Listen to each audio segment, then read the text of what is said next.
Motorcycle rider at angkas nito patay nang mahulog sa bangin sa Asin Road.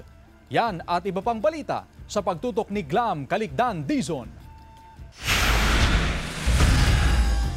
Patay ang isang motorcycle rider at kanyang angkas nang madisgrasya sila sa Tuba, Benguet. Nahulog sila sa bangin sa kurbadang bahagi ng Asin Road sa Barangay Tadyangan. Base sa investigasyon, papuntang La Union ang dalawa nang mawalan ng kontrol ang rider sa kanyang motor. Doon na sila nahulog sa bangin at dumiretso sa isang sapa. Nerespondihan sila ng mga taga-barangay pati mga pulis at bombero.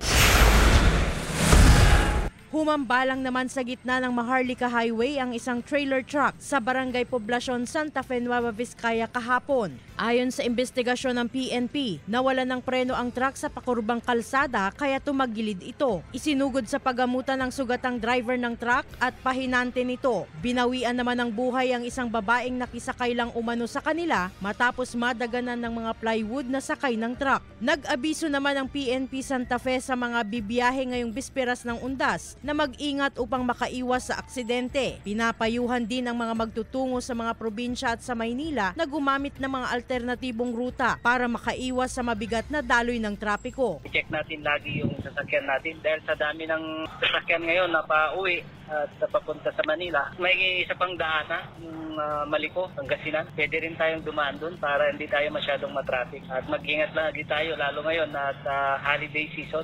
Glam Calicdan Dizon, One North Central Luzon.